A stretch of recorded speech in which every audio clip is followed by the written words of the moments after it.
Well, hi all. I am Michael Morella, Managing Editor of Events at US News and World Report, and thanks for joining us for today's webinar on hospital emergency preparedness, building resiliency into crisis management plans. Today's session is part of our ongoing Healthcare of Tomorrow series. You can learn more about these speakers, past programs, and upcoming events at usnews.com/healthcareoftomorrow. Stay tuned for more announcements soon about what's coming up later this fall from our team. Please note that we are recording video of today's session and we'll be making that available to registrants after we conclude. We are also live streaming on the US News Facebook page. If you have questions, we encourage you to please type them into the Q&A feature in Zoom on your screen. Our team will review those and our moderator will give voice to some of them as time permits. Now I am pleased to introduce that moderator and today's guests. With us today are Dr. Paul Bidinger, Chief Preparedness and Continuity Officer at Mass General Brigham, Scott Cormier, Vice President of Emergency Management, Environment of Care and Safety with MedExcel, Dr. John Hick, Medical Director for Emergency Preparedness at Hennepin Healthcare, Faculty Emergency Physician at Hennepin Healthcare, and a Professor of Emergency Medicine at the University of Minnesota Medical School, and Dr. Rob Phillips, Executive Vice President and Chief Physician Executive for Houston Methodist, as well as President and CEO of the Houston Methodist Physician Organization. Welcome to you all. Thanks for joining us. And now I will turn it over to our moderator, my colleague, Liz Whitehead with the US News Live Events team. Liz? Thank you, Michael. We're truly fortunate to have a panel today of national emergency preparedness experts and healthcare leaders who've not only had extensive hands-on experience directing emergency response for their institutions, but who are also thought leaders helping to drive a national conversation on where hospitals need to go to prepare for future challenges. I'd like to turn first to Dr. Paul Bidinger. Paul, from your vantage point as Chief Preparedness and Continuity Officer at Mass General Brigham and Director of Emergency Preparedness Research, Evaluation, and Practice at Harvard School of Public Health, can you start us off with your take on how central emergency preparedness should be to core hospital planning in the face of a rapidly evolving threat environment? Yeah, thank you so much, Liz. It's really a pleasure to join you and this amazing panel. I think, thinking about why it's so important or where we're going requires us to think back a little bit about where we've come from in the last couple of decades. If you think back, we're at the 20th anniversary of 9/11, and 9/11 really represented a pivotal moment in healthcare emergency preparedness, where hospitals across the country started to transition from paper preparedness plans that were sort of written out but not well thought out, and often were based on a lot of myths about what disasters look like, to more and more professional disaster response that was more evidence-based, that was more rooted in effective principles of how to respond to emergencies. But I would say we've been very slowly making progress over the last couple of decades to transition from planning and responding for traditional disaster events like mass casualty events or hospital evacuations, to start to realize how big and complicated the world is, with cyber threats, with potentially unstable infrastructure, with an unstable supply chain. And we're doing all this in the same context of the healthcare system actually getting more and more and more under strain every day. The economics of healthcare mean that healthcare needs to run as lean as possible. And so over the same 2 decades, we've been improving healthcare emergency preparedness. We've had less and less surge capacity, less additional staff that we could redeploy in time of an emergency. And so we're at this critical juncture right now where we are finally realizing, I think, how broad the threat environment is, that are not just the traditional disaster threats, but are a whole bunch of new things that threaten our operations. And we're doing it in an environment that just has almost no margin for error. So there's a lot of opportunity, but there's certainly a lot of challenge. Thank you. Dr. John Hick is Medical Director for Emergency Preparedness at Hennepin Healthcare. This past year, he was honored by the Minnesota Medical Association for his work on the front lines of the COVID-19 response.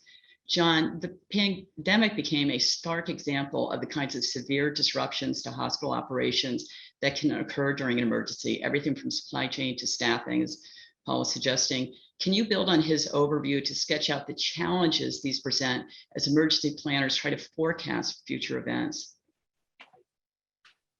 Absolutely. Thanks, Liz. And I just want to second, what Paul said. And this is the problem when we're relying on a private enterprise to take on a very public function during a disaster. When you're asking, the private sector that is supposed to run as absolutely efficient as possible in order to maintain any margin, to then take on surge capacity on a likes of which we've never seen, you're asking for trouble. And especially when short term during a mass casualty incident, a lot of the things that we do to compensate as far as holding staff over and bringing in additional staff and canceling non-emergency procedures, that's all easy for a few days. It's not so easy over 18 months. And I think the biggest problem with this event has been that there's no cavalry coming. We can't use a lot of the same mechanisms we would usually use to support a jurisdiction or even a large region that might be affected by a hurricane or some other, more traditional hazard event.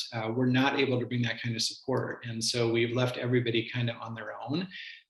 To the degree that there are regional systems in place, those have been very, very helpful in helping what we call load balance, to move patients from hospitals that are very clearly overloaded to hospitals that are not as overloaded. But there's been some limits on that. And very clearly there's a public-private dynamic that needs to be explored. And we really owe it to our communities from an equity standpoint to make sure that those patient loads are well distributed, whether the incident is a mass casualty event or whether it's a pandemic. But the pervasiveness with which that COVID has affected healthcare operations really can't be understated. It's hit every single domain. And now it's transitioning from an issue of COVID overloading, the healthcare facilities and really looking at large numbers of COVID patients to COVID patients becoming the tipping point. And yet some of the outcomes of the pandemic, whether it's penetrating trauma, which is up in every jurisdiction, I'm seeing, gunshot trauma at a level that I haven't seen since the early 1990s when we had, gangs establishing territory. When you look at the mental health crises and the chemical dependency complications and overdose complications and deaths that we're seeing, the cardiac events, the consequences of deferred care, coming home to roost, continuing to catch up on cardiac procedures and other things that had to be deferred either by the facility or the patient decided to defer them because of the pandemic.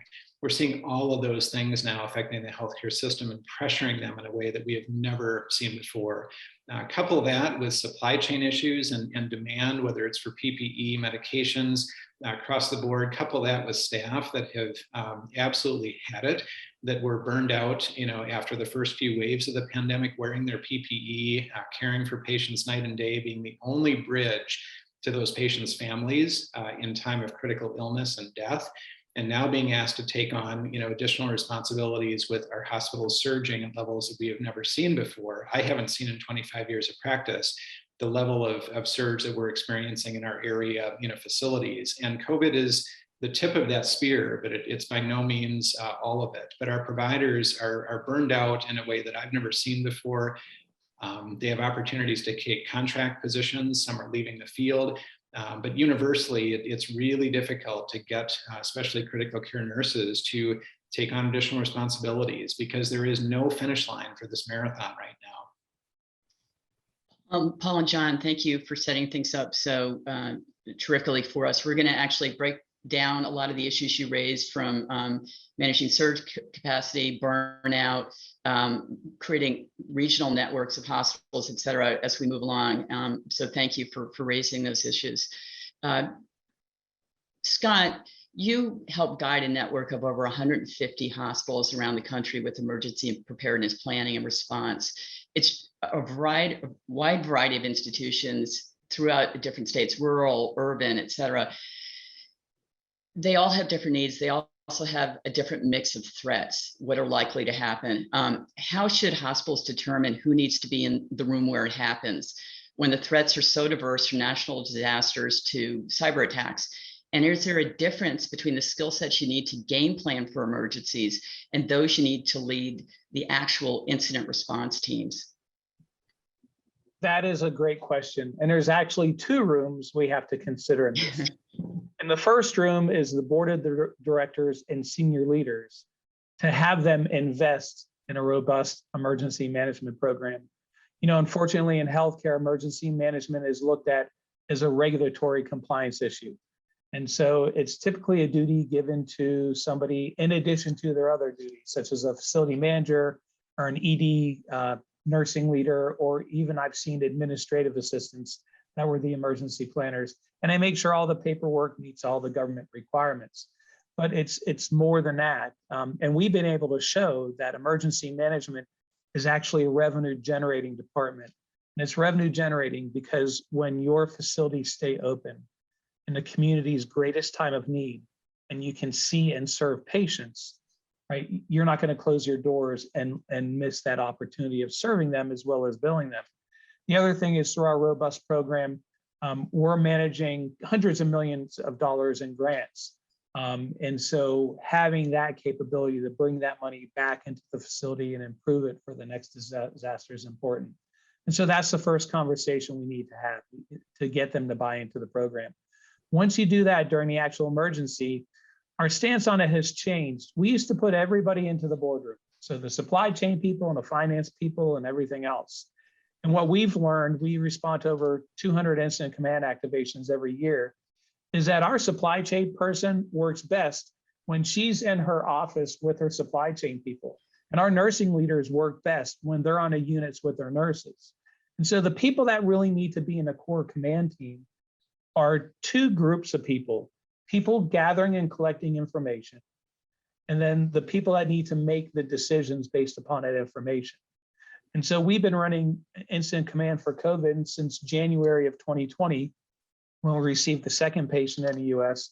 And most of that's been done virtually because we don't need everybody collaborating there. We need people to do their work and then get them the information, whether electronically or whether through runners like in a cyber path. Rob, we were talking about, John was bringing up the issue of burnout. And one of the ways to deal with burnout is to try to limit it as much as possible. And you've done a lot of work and thought leadership on building resilient, high reliability organizations. Can you talk about what that means, what the key elements are, and how you see that as helping emergency response, especially long-term ones like this pandemic? Right. Yeah, thanks, Liz. Thanks for having me. Pleasure to be part of this august panel. Yeah, I'd like also put that in the context of what Paul talked about earlier, coming from 9/11 and how the science has developed around our emergency preparedness. And one of the key factors that we've learned over the past 20 years from other industries is that culture is really critical, and building a high reliability organization is critical for that foundation to be able to respond to everything. And the features of high reliability are that you give deference to expertise, so that you give frontline workers the recognition that they are the ones who understand the workflows and can then best respond to situations which they have never seen before. You allow them and train them to be sensitive to operations, so they have situational awareness, and so that they know then what the impact may be if they change a work process. That we are always concentrating on failure and preoccupation with it, so that we know what a change may occur in a process, what could that have downstream. And throughout all of that, we're giving people the tools to be resilient. And I think it's really important. You don't develop your disaster plan during the disaster, you have it before, and you don't develop your resiliency plan during the crisis either. These have to be things that, we've been working on developing high reliability organization and putting effort into resiliency for over a decade. And I think that that really does pay off. I actually have some optimism about this. I ran the largest medical service in New York during 9/11. And one of the things that happened was we didn't get any patients. That's because, as we all know, they all perished in the World Trade Center. If they had come to our hospitals, except for the burn center at Weill Cornell, I don't know if we'd be able to handle them. I think today, if that same situation occurred and those 10,000 people who are in those buildings came to the hospitals, everything that's put together over the past 10 years, we would actually do a pretty good job with them.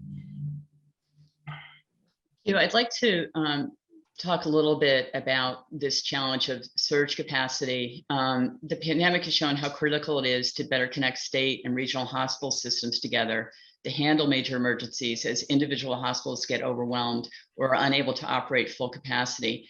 Paul, if you look at events like the Boston Marathon bombing, Superstorm Sandy, especially in New York, and the recent pandemic. And this is a sensitive subject, but where have you seen systems break down and where have they worked?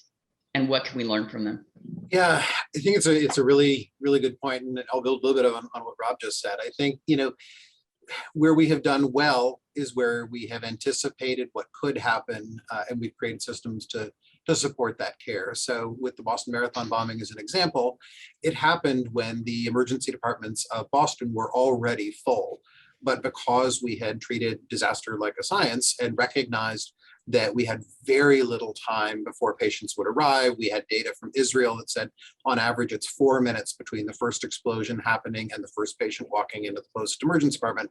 Hospitals had plans to make room to quickly pivot to be able to absorb that surge of patients who were critically ill. And so I think we did really well. Where we have not done so well, and others have spoken about this, is in ensuring we always load balance well. So parts of this country have done pretty well with trying to spread the load of patients around, where one hospital's ICU, one hospital's inpatient unit is getting full. But we have seen that fall down, and we have seen that not every hospital necessarily is creating the same kinds of surge ICU space or trying to create the same kind of resource. And then what we see is real inequality. And I think, the story of COVID obviously really starts, I think, with the health inequalities that we've seen. And we've seen safety net hospitals in particular, but those that serve the most vulnerable, really, really struggle when they are full to capacity. Others won't necessarily take their transfers. We've had hospitals that are unable to provide adequate critical care when 50, 100 miles away, there are hospitals with more capacity available. And I think that's something we have to remedy. I think what Rob said is, and what John said is right, that we're better than we would have been. We are better. We've got some pockets of this country that have really come together, sat down at the table to share capacity. I'm really proud of what we've been able to do here in Boston. But there are other stories where that wasn't the case. And that can't be the way that we go forward as a country. We can't have not all hands on deck in a crisis like this. Actually, like John and Scott to both weigh in on this because it's such an important subject. John, who do we look to take a hand in this and making sure there are regional networks? I mean, New York did have problems early in the pandemic. Is it the CMS, the federal government, are the accrediting organizations? Who is there to ensure that hospitals do share resources when there's an emergency? It's a great question, and it's a multi-layered answer, because if you talk to some states, they'll say, well, we will do that through emergency management. Well, guess what? I mean, when it's a busy flu season, your state emergency operations center is not open.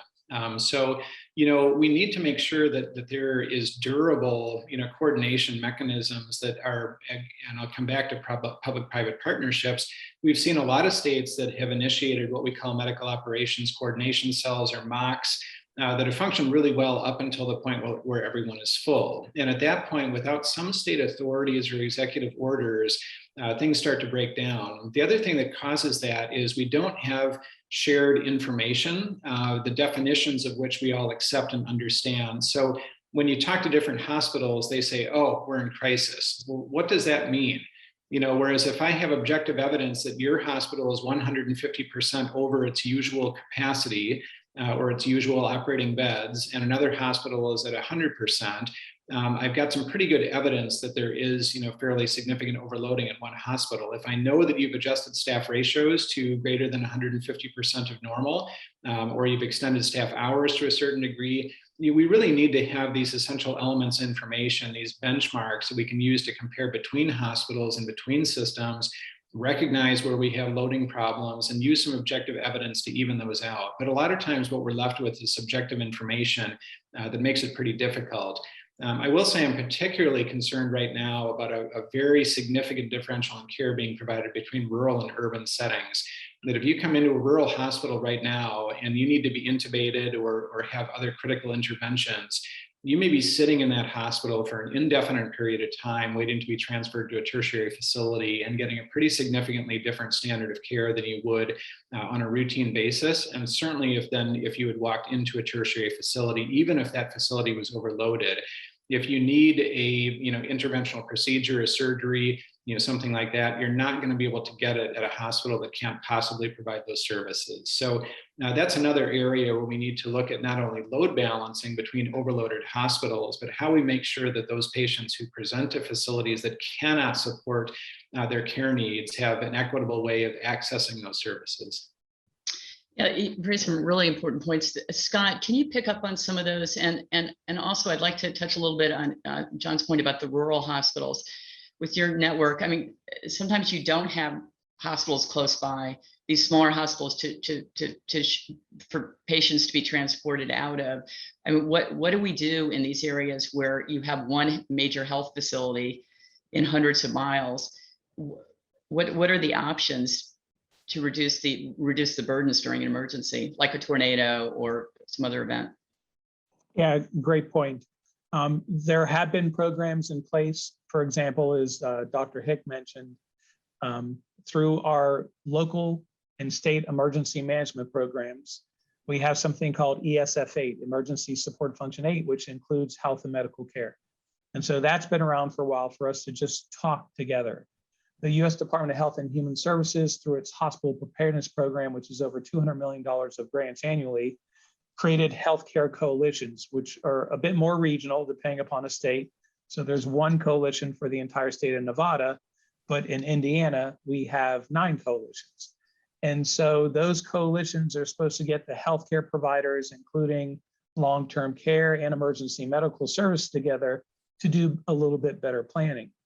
And then the U.S. Department of Health and Human Services also has sponsored regional disaster health response systems, which we have one in the Northeast, and there's a 4th one that will be coming up sometime before the end of the year, which is supposed to take more of a global approach to make sure our community clinics, including those serving the poor and vulnerable, as well as long-term care and hospitals, can get together and work during the disaster. I think the limiting factor is twofold. First of all, if we go back to the original who's in the room, if you don't get your senior executive and board of directors buy-in to the process, you're not going to get anywhere. And we see that. We see people coming to meetings and they shake hands and they go away, and then they don't really collaborate during a disaster.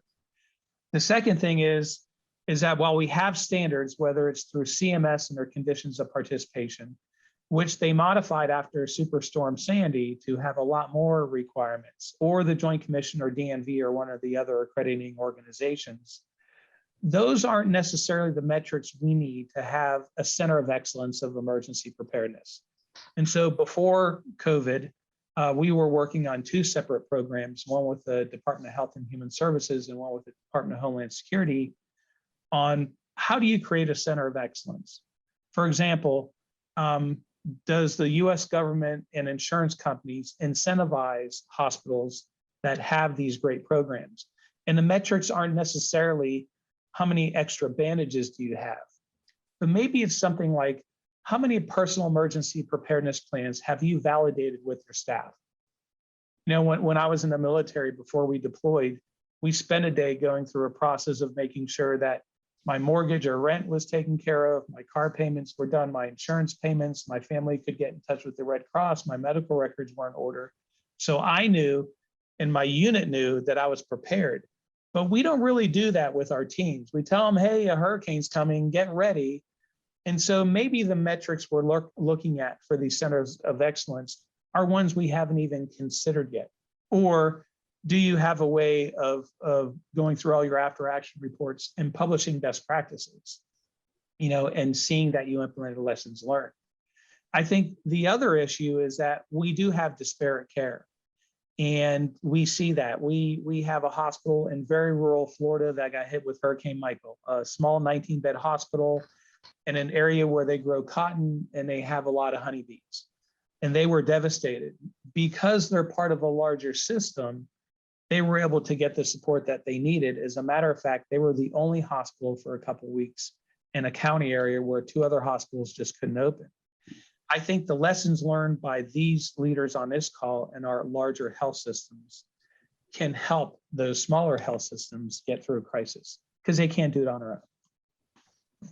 Thank you. I just want to let you know that we got an audience question, which you just answered, which is how do you convince hospital leadership and boards of directors that emergency management is a vital portion of the healthcare system and not just a regulatory requirement? And I think you've helped to answer that. And if I Thank you. can, I think Scott had a really important point earlier on. And of course, I have a vested interest in proving the value of emergency management programs. But I think it's not even just the big disasters. I think an effective emergency management program helps you keep the doors open no matter what.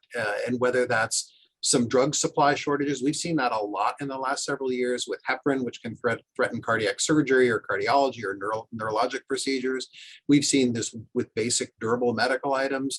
The basic principles of an effective emergency management program and those plans and those training and the protocols you have help you keep busy as a hospital, which, as again, Scott said very nicely, keeps preserving revenue all the way through. And I think that's one really important point to make to leadership, that it's not just there for regulatory or even for the biggest disasters, but actually you'll use it more often than you think. And it's a worker safety issue as well.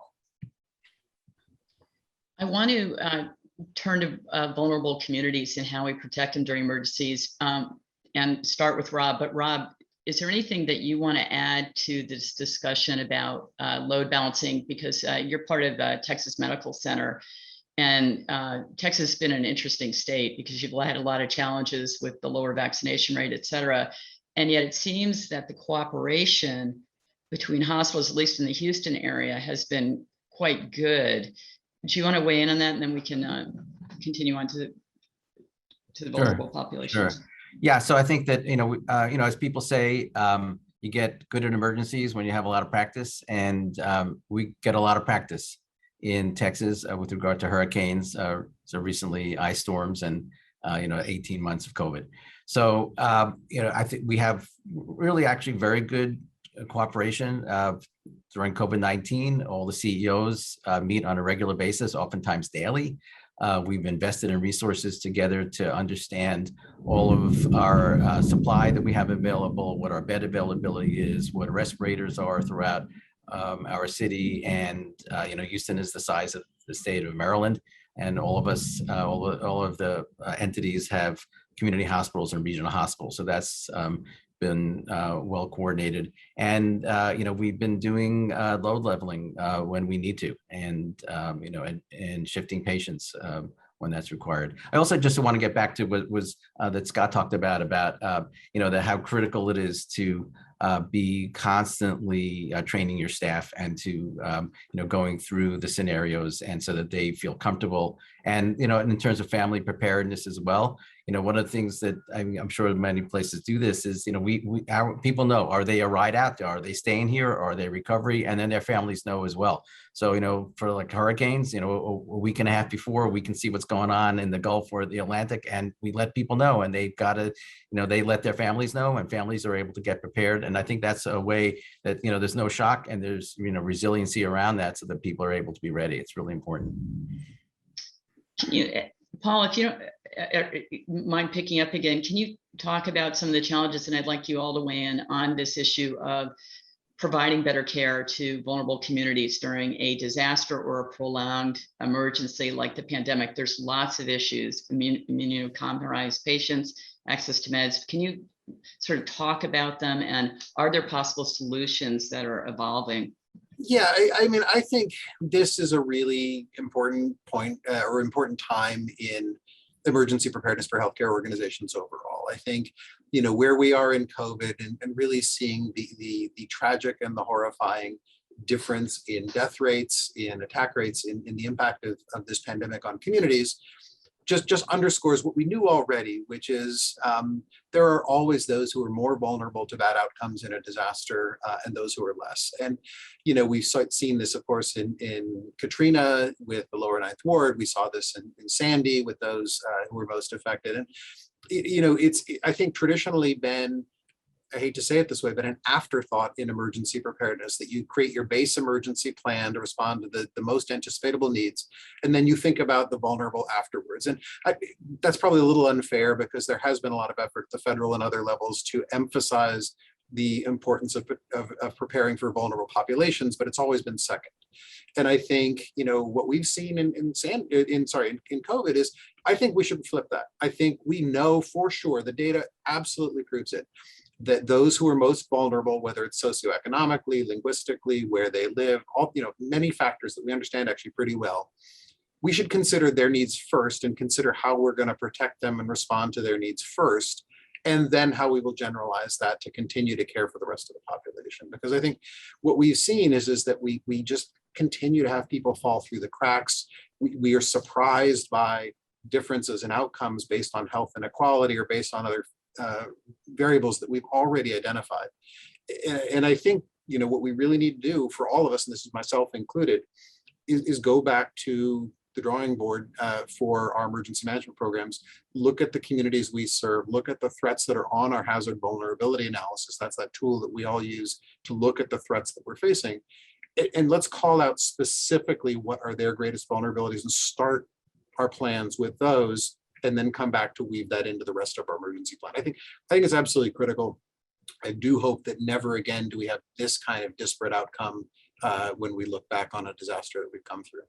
So I do want to pile onto that just for a second, and then I think Paul's exactly right, as he always is. But we also have to be careful that sometimes people look to emergency management during a disaster to correct underlying structural problems that really are not in the domain of emergency management. So reestablishing trust in medical care so that some of these disadvantaged populations are more willing to accept vaccine, figuring out how to provide better population-based health, especially to the at-risk communities that put them in a better position to be resilient through disasters.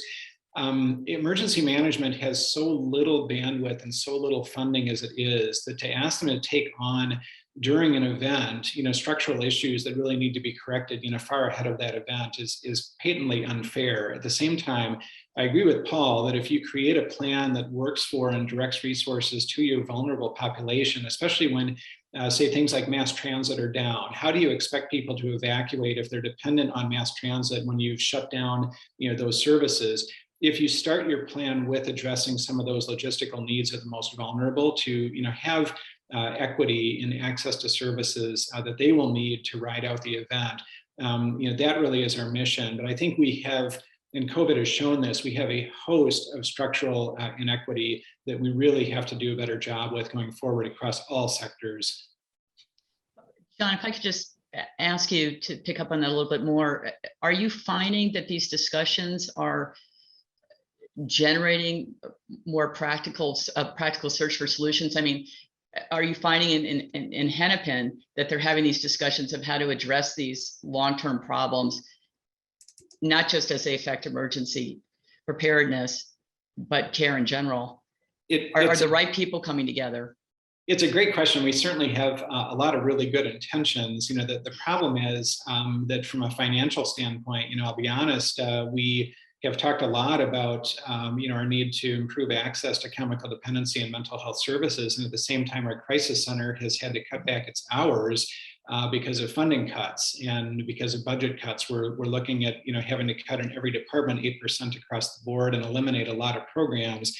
And usually the programs that are the first to go are those that don't generate revenue to the healthcare system. So at the end of the day, everyone wants to have clinics open in the disadvantaged areas of the community, but when those are patently not generating any revenue, it's really difficult to justify sometimes from a business standpoint keeping those open. So return on investment again, needs to be looked at in a public-private, context. If we don't have some support for, making sure we correct some of these, structural and systematic inequities from the public sector, relying on the private healthcare system to figure that out and how to do that is impossible. So I think there's a lot of efforts that are gaining some good traction. I think we've devoted a lot of resources toward vaccination campaigns in some of our hardest hit areas that correlate well with our most socioeconomically deprived areas based on things like social vulnerability indices. I think there's a lot of really good efforts being made, but I will say that over time, this is really going to come down to a very public commitment of resources to, establish some degree of structural equity. It can't be on the healthcare system to do that. So I'm very pleased with where philosophically we're headed. I'm very frustrated to be in the position where we are from, financial and services that we're able to offer standpoint. I hope that'll improve, but I don't know. But it's difficult, whiplashing from furloughing staff to being desperate to bring staff on, and yet having a really unstable revenue stream on which to try to predicate, our future efforts. Yeah, I mean, sorry, go ahead. Yeah, Liz, to add on to that, I think John's brought up some great points. I had an opportunity to listen to a man named Brian Stevenson speak, and he wrote the book Just Mercy.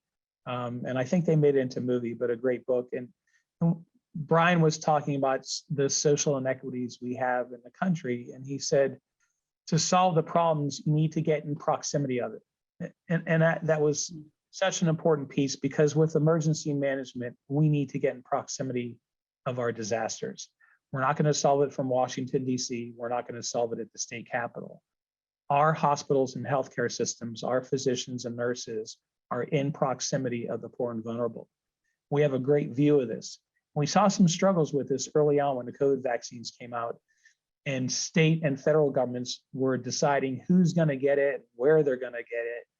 And that eventually transitioned into us not setting up a mass vaccination site at the football stadium, knowing that the poor and vulnerable may not be able to get there, but going into the poor and vulnerable communities and bringing the care to them. Mm-hmm. And this public-private partnership that John spoke about is so important.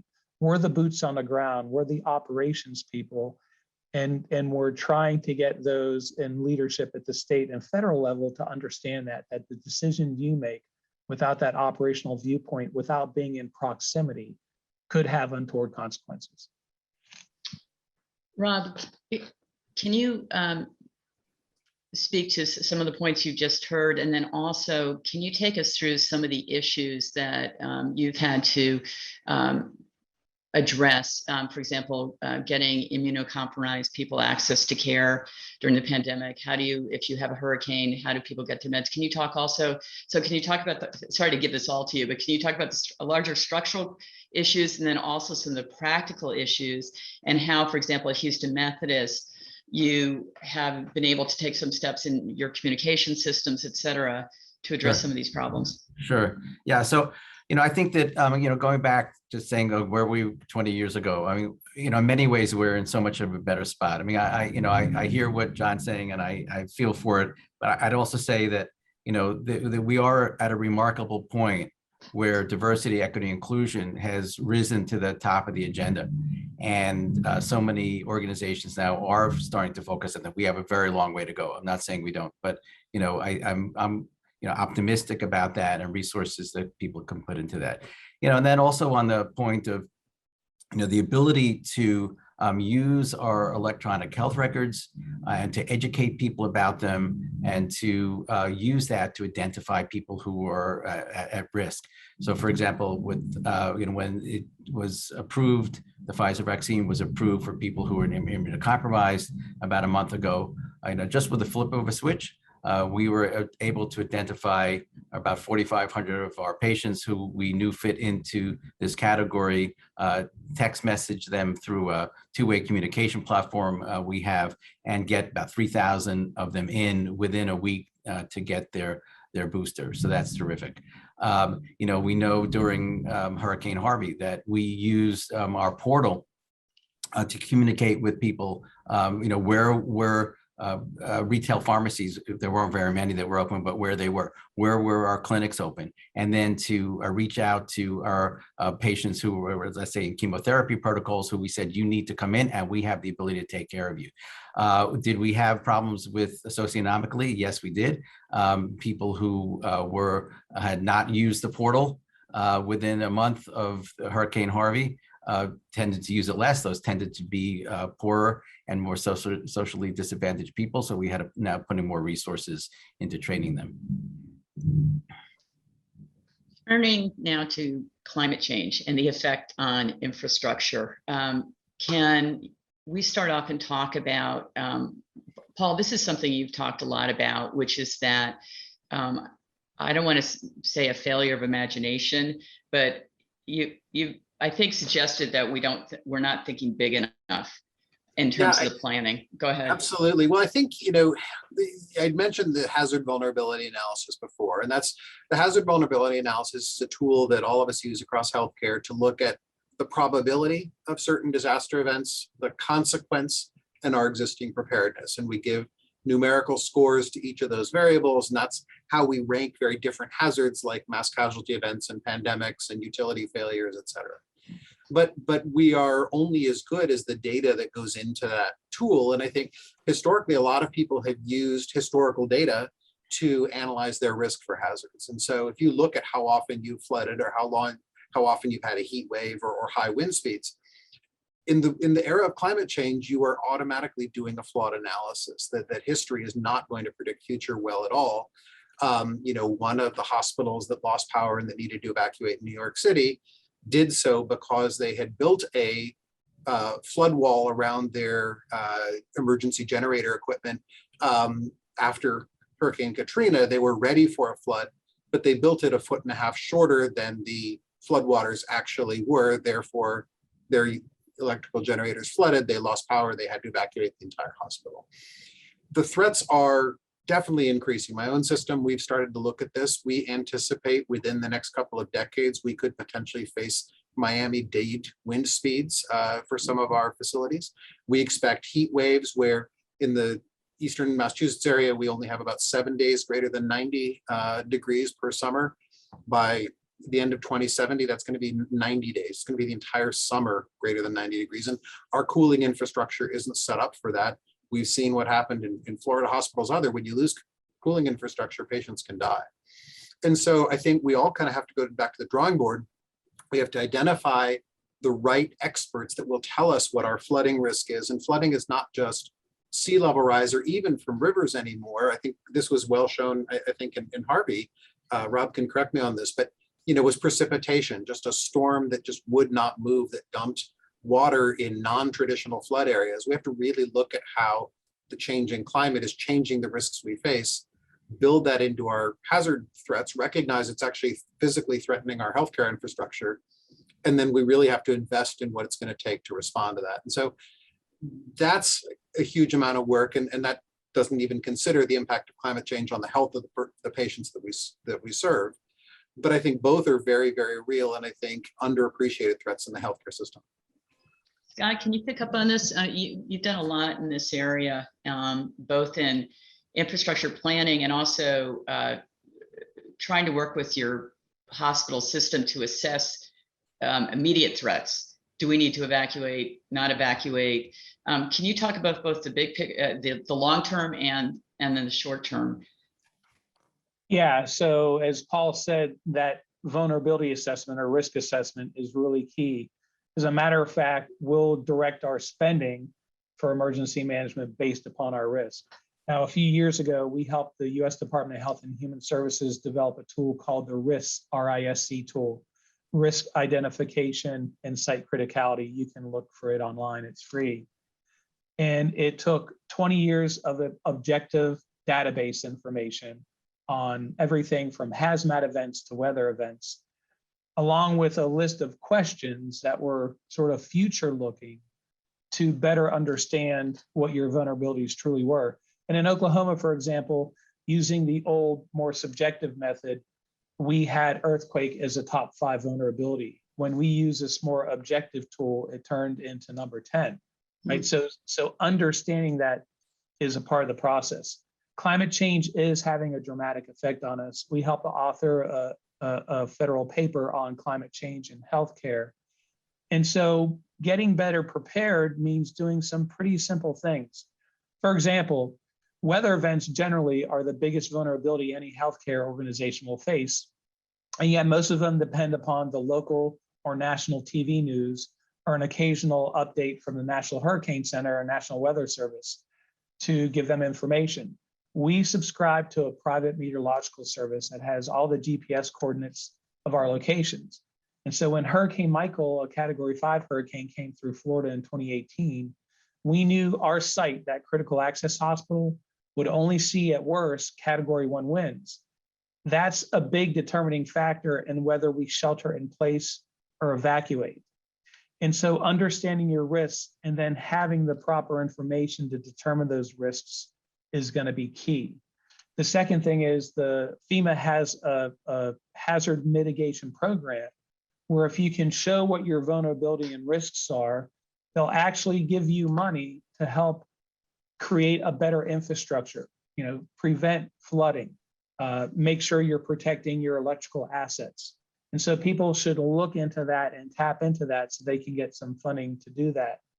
And I think the third thing is expect the unexpected.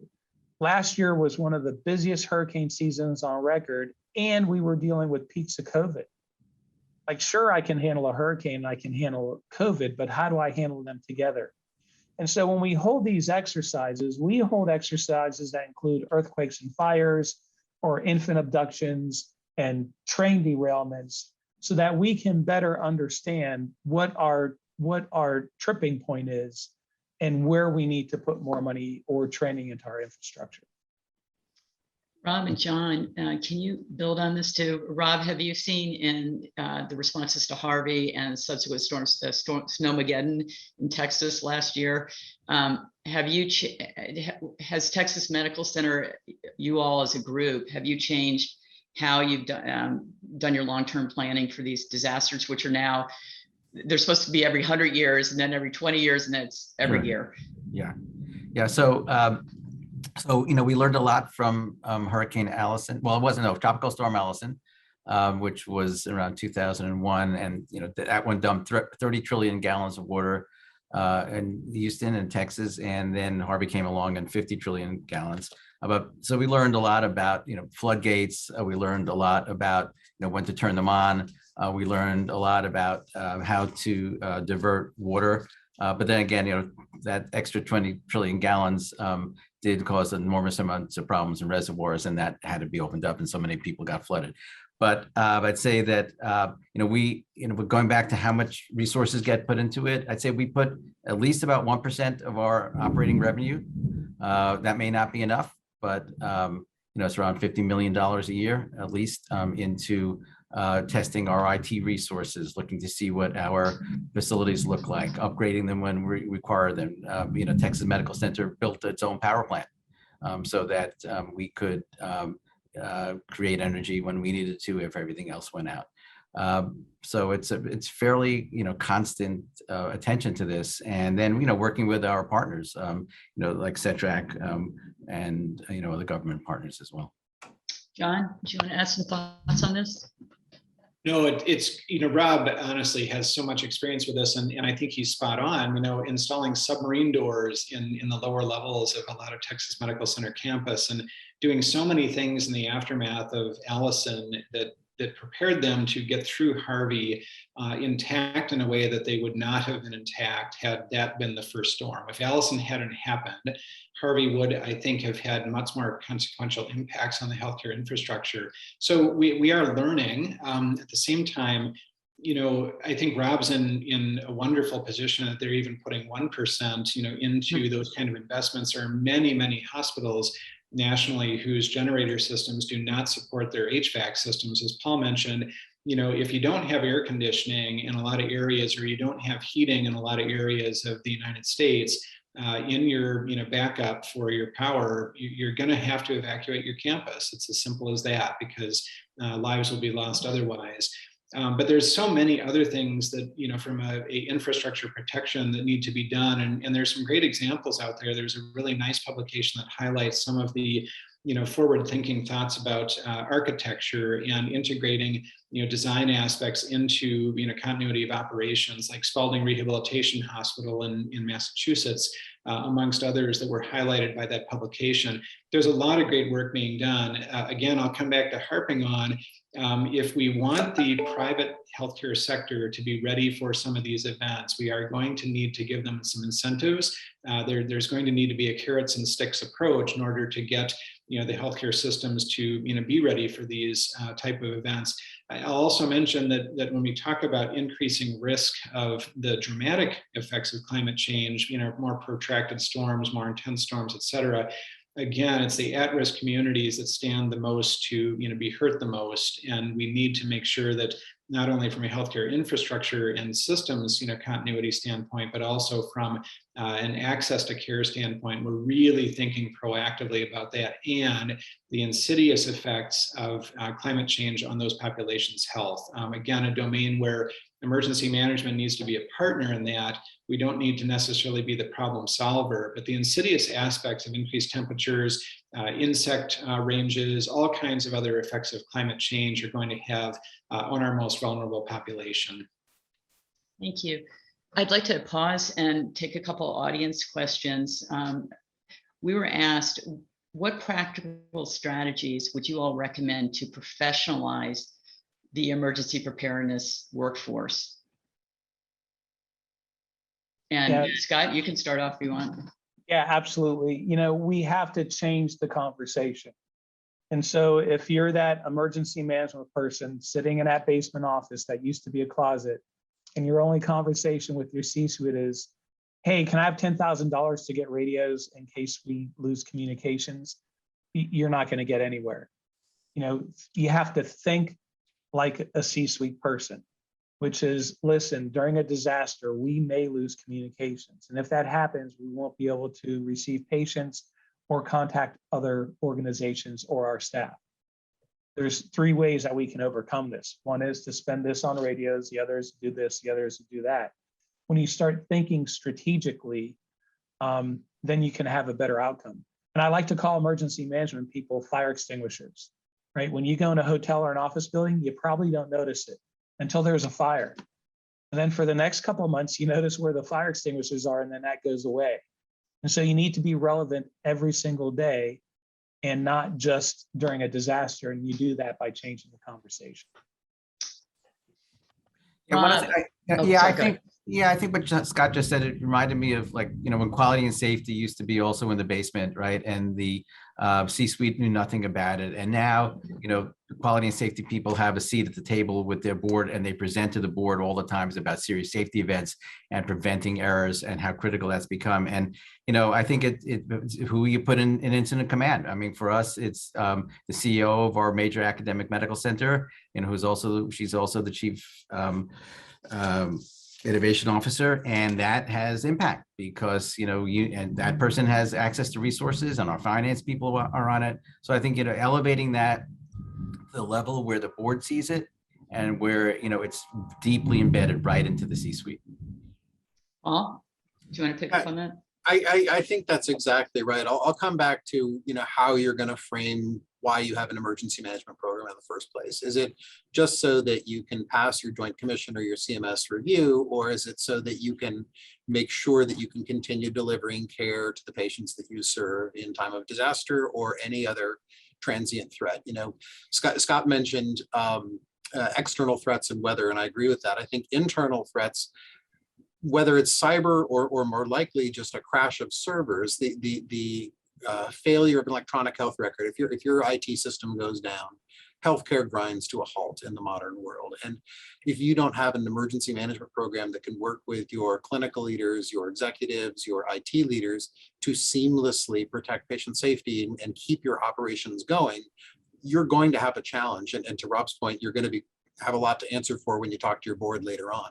I think you have to have a modern, effective, professional emergency management program, which means the right seniority of your emergency manager, the right training, the right resources, if you really expect to continue to operate well during both good times and bad in the modern healthcare environment. I think hopefully that's the compelling argument to the C-suite is that's really the value of a modern emergency management program. John? And Paul, you are the very model of a modern Major General. So, I think we are seeing increasing professionalization of this position. It used to be that safety and security and emergency preparedness and quality or infection prevention were all shared by a single individual, and that has changed. I think there's a recognition that the financial and other consequences, are unmitigated, are catastrophic for healthcare systems, and that, the investment in emergency preparedness, as it relates to staff and IT systems and other domains, is very much worth the return on investments. We're seeing an increasing professionalization of the workforce. I do really feel, though, like despite the best efforts of Joint Commission and others, that we really do still lack consequential benchmarks for preparedness, for hospitals and healthcare systems. That if we could, come to some agreement the way the energy sector, has through their NERC operations on, common benchmarks for operational, logistical needs, that would be a huge advance. The advantage that the utilities have is they can raise their rates. We can't, in order to fund some of those activities. So I think there's a lot of imagination that needs to go into that, but I do really feel like we have made the first jump, if you will, of getting emergency management out of the basement. The second jump is to really agree on what constitutes an effective emergency management enterprise, and really have some good benchmarks for being able to evaluate that between facilities and across systems. Scott, can you wrap up our discussion for us and sort of give us your sense of how much progress are we making? Are we making the necessary progress we need to meet these future challenges? I mean, it is clear that with climate change, with the a more interconnected world where pandemics move faster, where we've got cyber attacks, threats that we never had 100 years ago, are we making the progress we need to meet these challenges? Well, when I mentioned the fire extinguishers, we just had a fire, which is COVID. And now's the opportunity that everybody's looking at the fire extinguishers to look at your emergency management program and see if it's the program that's going to take you to the next disaster. Emergency management brings a lot to the table. For example, during a cybersecurity incident, our IT teams don't lead the incident. Our emergency management teams do. And those cyber people are our SMEs, our IT people. And that's because before you throw that switch to turn off your connectivity, what's the impact on the patients? That's what emergency management does. It allows you to continue operations when you don't have all the tools you normally have in place, or there's some sort of internal, external event that's stopping your normal processes. So building upon that for the future, and not just let's look at the fire extinguishers for the next couple of months and then I'll forget about it and go away, isn't the way to do it. But talk to the right people, get the information. There's a panel of experts here that have gone through the same processes and find what fits best for your organization. Scott Cormier, Drs. Paul Bittinger, Rob Phillips, and John Hick, thank you for an engrossing discussion. It's clear strong leadership and visionary thinking are going to be needed to meet the complex threats facing our hospital systems and communities in the years ahead. We are fortunate to have had some of those leaders with us here today to drive forward this critical discussion. Thank you all. Thank you.